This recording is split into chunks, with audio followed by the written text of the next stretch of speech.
Certain symbols start forming of the alcohol on the ground. The system notifies Kim that the Constellation god of alcohol and ecstasy wants to speak to him. Kim thinks that Olympus has taken the bait. Kim and Sangha are looking at the symbols on the ground. The system notifies them that the Constellation god of alcohol and ecstasy is humming a tune. Kim thinks that the god of alcohol and ecstasy, the only god to use that nickname in Olympus, is Dionysus, one of the 12 Greek pantheons. Kim and Sangha are shocked to see that the alcohol is pointing toward the bottles. Sangha thinks that he is telling them to drink some more. Kim grabs the bottle and says that they should start drinking. Then he tells Sangha that she shouldn't drink too much because one of them has to be sober. They strike their cups and start drinking. After some time, Sangha looks at the bottles and the sign is still there. The alcohol is pointing at the bottles. Sangha says that it looks like he wants them to drink some more, so they start drinking again. Sangha tells Kim that it is good to have someone to drink with. She is starting to get a little lonely. Sangha moves a little closer to Kim. He realizes that their shoulders are touching. Kim realizes that she is sitting closer to him than before Sangha calls him. Kim says yes, and she starts leaning towards Kim to kiss him. Kim thinks that something is not right. There's no way something this beautiful would happen to him.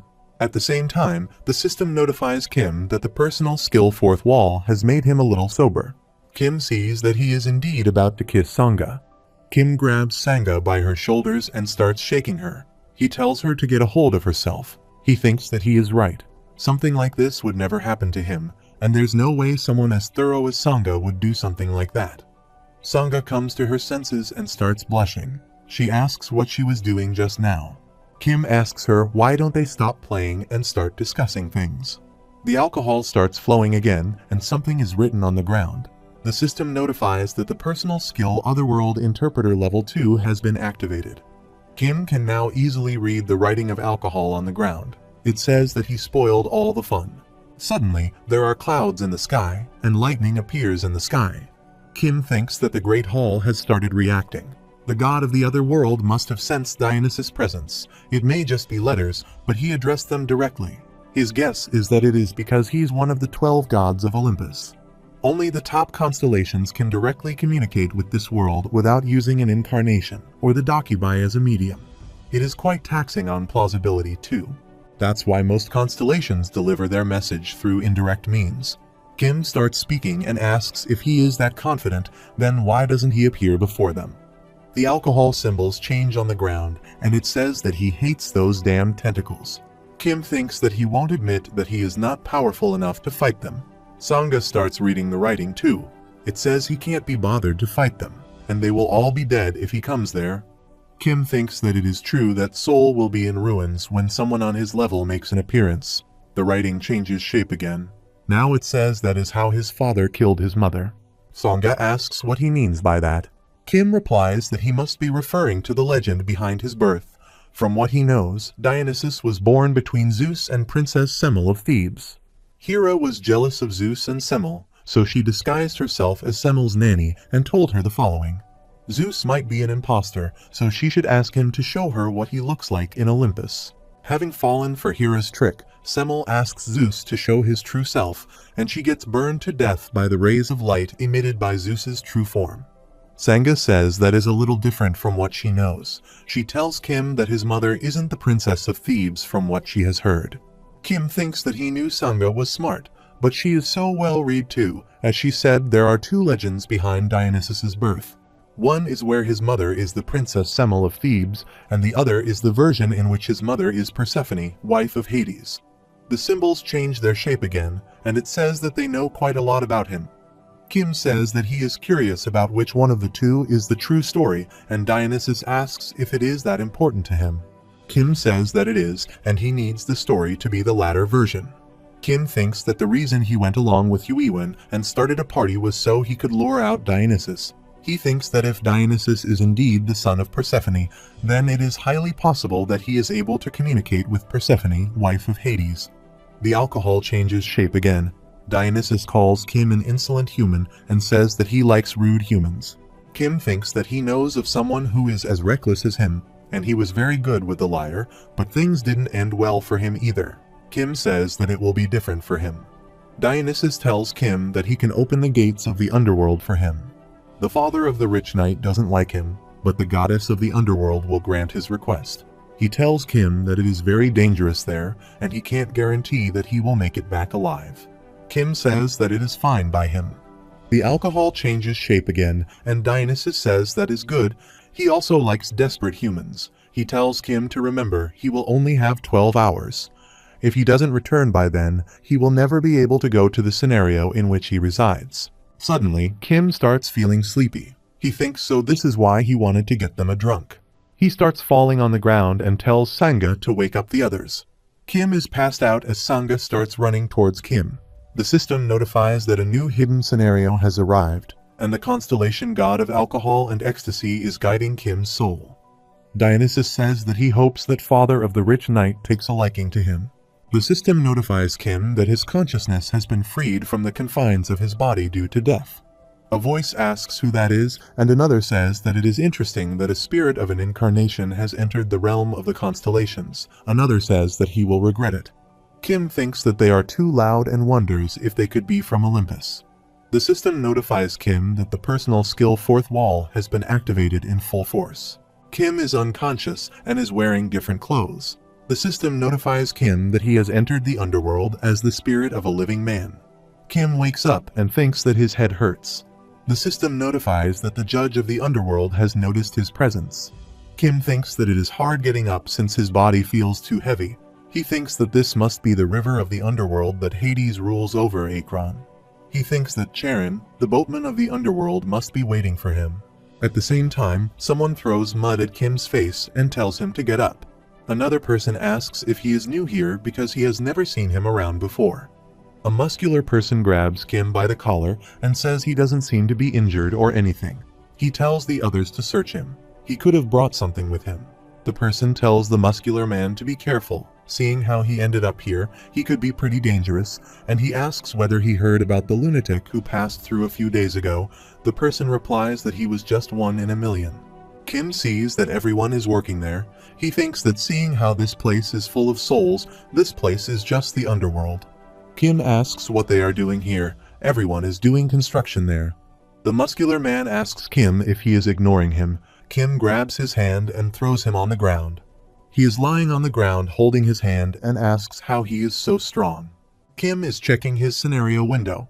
It says Hidden Scenario, a stroll through the underworld. The category is hidden. The difficulty is a plus. The clear condition is to find a way back to the realm of the living and avoid being caught by the judges. The time limit is 12 hours, and reward will be 10,000 coins, and the penalty for failure is that Kim will be forced to become a citizen of the underworld. Kim wonders why he is here and thinks that he should have ended up by the banks of Akron. The person lying on the ground asks Kim how dare he do this to him. He says that he was once the hyena of the final night. Kim thinks that he is a nobody because he has never heard of him. Someone comes there and asks if something fun happened and calls them stray dogs. He says let him join the fun because he is sick and tired of building that robot all day here. Everyone says it is the lunatic and runs away. The person with white hair asks Kim what he is doing here. Kim wonders who he is and why he is acting like he knows him. He lifts his hair and asks Kim if he really forgot. Kim is shocked to see him and thinks that he is Namun Kim. Kim thinks, of course, that the underworld is where the dead end up. He wonders how he could miss the fact that the people he has killed would be here. Namun tells Kim not to be like that. They are both dead already. He asks Kim who was it that killed him. After some time, Kim is working with everyone, and he sees a monster and sees that there is no doubt this is hell. Namun tells him that he can relax a little and says that he will be fine if he doesn't go near that. Kim thinks that he must have ended up in Tartarus, the hell of the underworld. Namun says that it is just a baby. It is only a tier 4 monster. There are far greater ones in the levels below.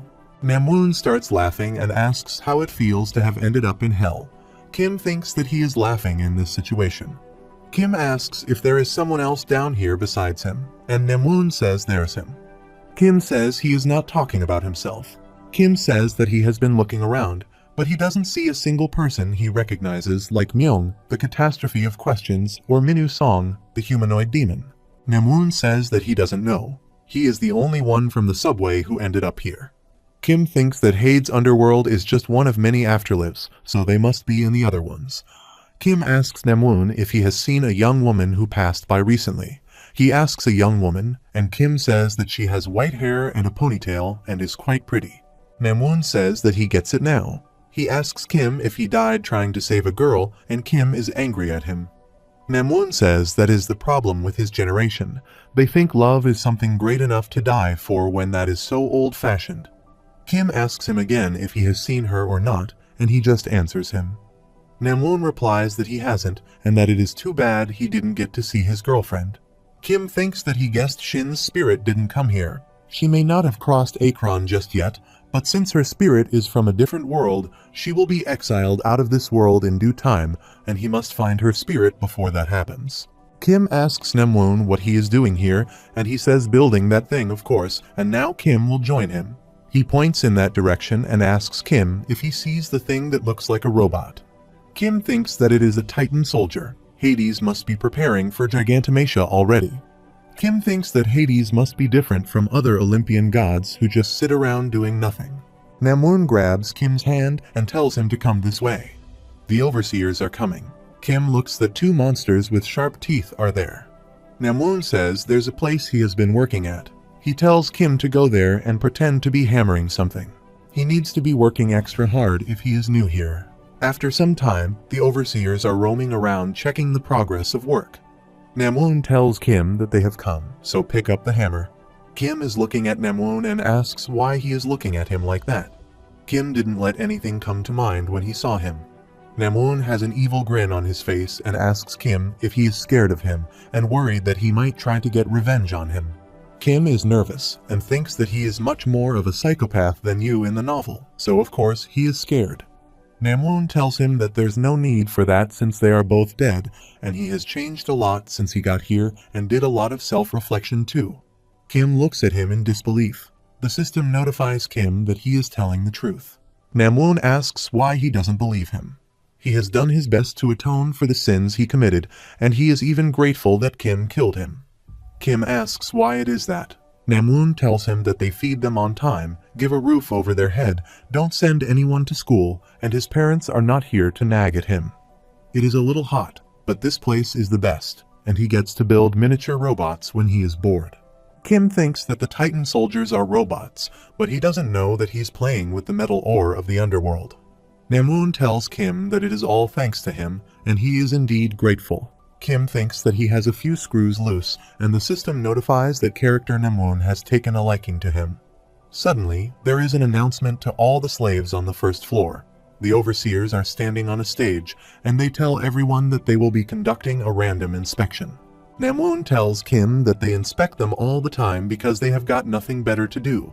The overseers tell everyone that an intruder has entered the underworld. It was reported that a living spirit had crossed the Akron. If the Great Death finds out about this, then terrible things will happen to them as well. The inspection is to find the vile intruder among them. This is just a formality, so don't be anxious and remain where they are. Kim is worried and thinks that things are progressing faster than he expected. Namwoon says that they are a bunch of idiots. Even if a living person came here, they would never come to Tartarus of all places because there's no escaping here. He looks at Kim, who is lost in his thoughts. Namwoon asks Kim if they were talking about him just now, and Kim replies that they were. Namwoon tells Kim that he is indeed the master of manipulation and asks how he could pretend to be dead all this time. Kim asks if there isn't any place he can hide. Namwoon asks where he can hide in a damn prison.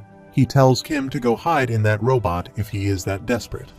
Kim asks if that robot is finished, and he replies that it has not yet been completed. Kim thinks that if it had been completed, he would have ridden that thing to defeat Cerberus and head straight for Hades' place. Namwoon asks if he is going to hide in that robot. Kim replies no and thinks that thing is nearly a living organism, so he might end up being digested if he goes inside. Namwoon says that is good because he will die right away if he goes inside the robot. Kim says he thought Namwoon turned over a new leaf, but he replies only for people who are dead like him. Namwoon starts grinning and says it was nice seeing him, but it's too bad that he will die soon, so he will be nice to him then. Kim is worried and thinks that you also visited the underworld near the end of the novel. He closes his eyes and wonders what he did then. The system notifies Kim that his memory of the novel has been elaborated due to his attributes. Kim remembers that you defeated the Overseers and told them to go tell the king of the underworld that he would be taking Pluto, the Titan soldier. He told everyone to get lost unless they wanted to die. Kim opens his eyes, grabs his hair, and thinks that Psychopath Yu challenged the judges of Hades head-on. He thinks that is only possible because Yu is a regressor. He doesn't have that much power, and he is not even a regressor. Suddenly, Kim realizes something and says, "Hold on." He asks why he can't do what you did and why he shouldn't get caught by the judges because the judges might obliterate him for Hades' sake. Kim stands up. The observers look at him and ask who he is. Kim says that he is the person they are looking for. One of them instantly grabs Kim's neck from behind and starts freezing him. Kim says that it looks like they are about to obliterate him into non-existence, but he suggests they think again. If they kill him now, then they will end up losing in Gigantomachy for sure. The observers start looking at each other while Kim's neck is frozen. Kim tells them to go and tell the father of the rich knight that he knows of a way to complete that Titan soldier. Kim thinks that he can feel the cold seeping through his bones, and it feels like his heart is about to freeze. After some time, the Overseers take Kim to Hades. As they walk past Cerberus, they look at Kim and start growling.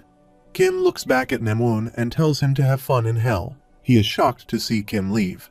After some time, they climb some stairs and Kim looks around.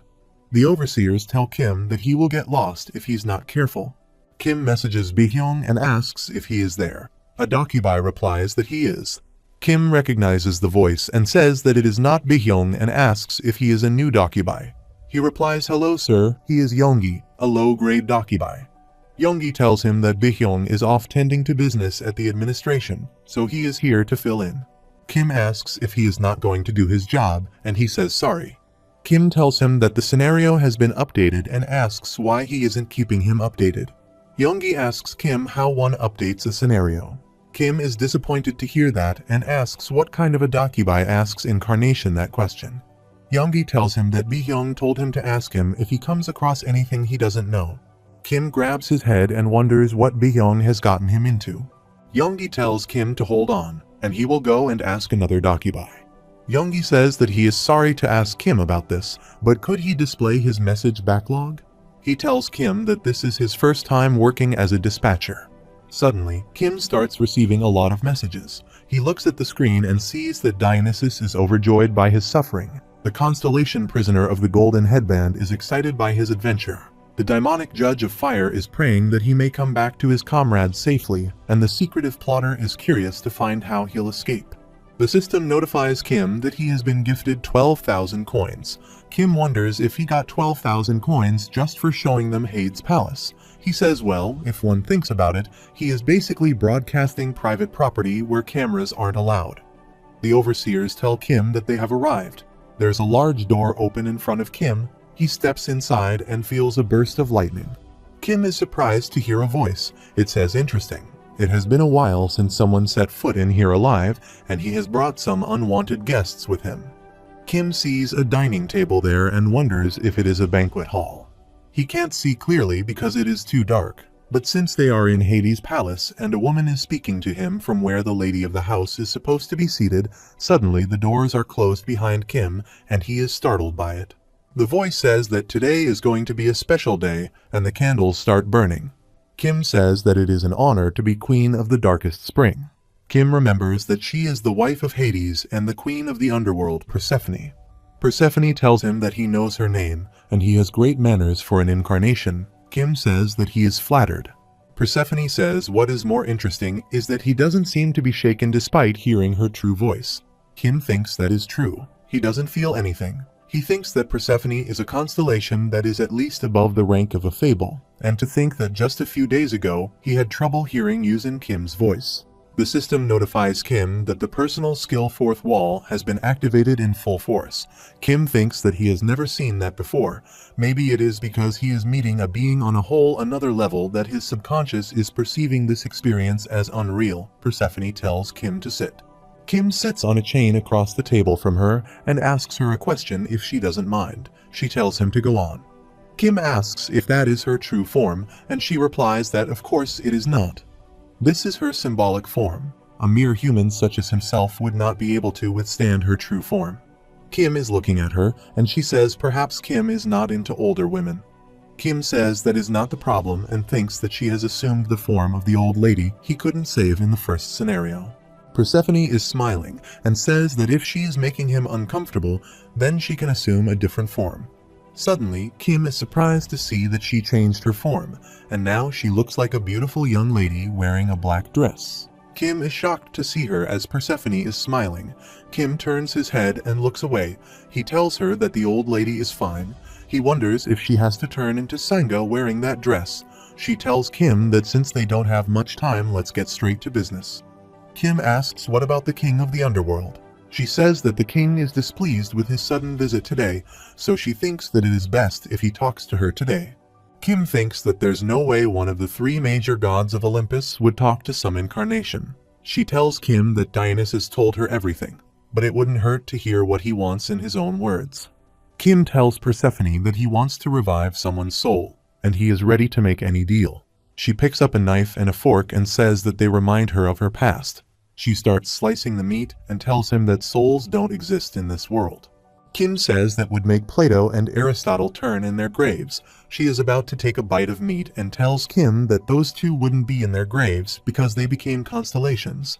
Kim tells her that he is not here to exchange jokes. Persephone says neither is she. She tells him that there's no such thing as a soul. She says that it is just an illusion created by a man who so desperately wants to believe in their continued existence. Kim asks then what about the people of the underworld. She shows Kim a piece of meat on the fork and says that they are like this.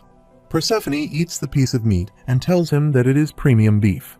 She tells him to try some of it, but Kim replies no.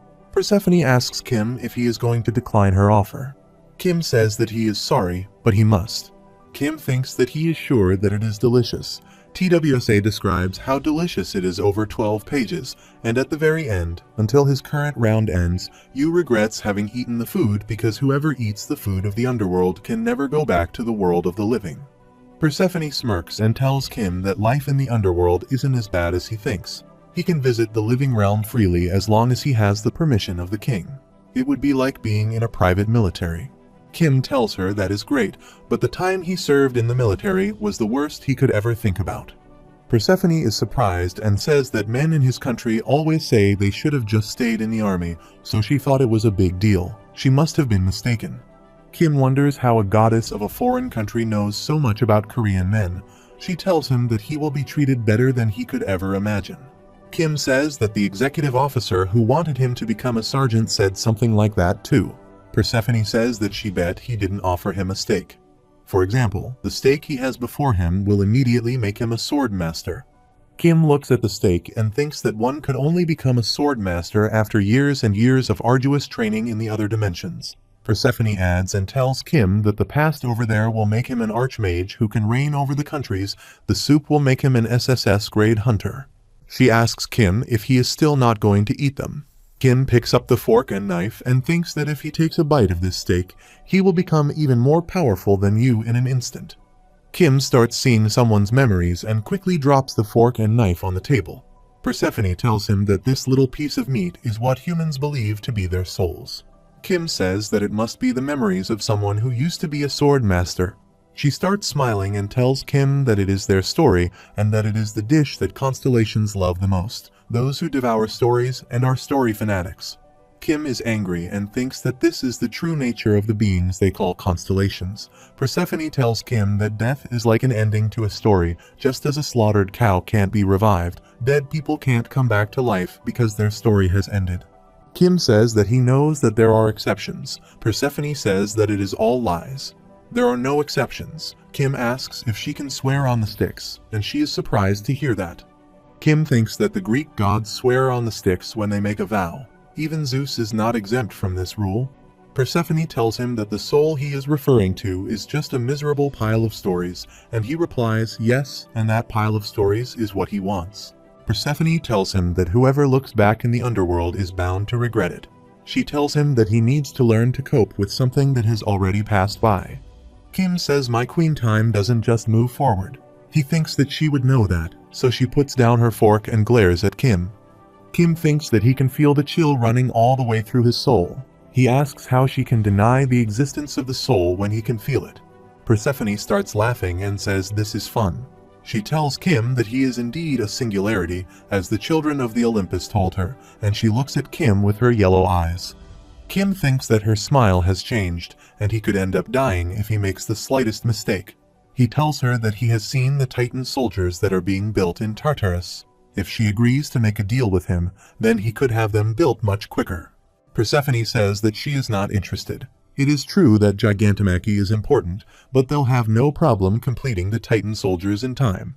Kim is disappointed to hear that and thinks that he thought this trick would definitely work. Persephone tells Kim that there's one thing she wants, and if he tells her how he knows all of that, then she might be able to help him. Kim says that he can't do that, to be honest, and he doesn't even think that he can explain it properly. Persephone looks at Kim and says just as she thought. At the same time, notifications start appearing. The system notifies that the Constellation prisoner of the Golden Headband can't believe what they are hearing. The daimonic judge is surprised, Scribe of Heaven criticizes the Queen's indiscretion, and the Constellation's secretive plotter begins to ponder. Persephone tells them all to be quiet since they're all guests here.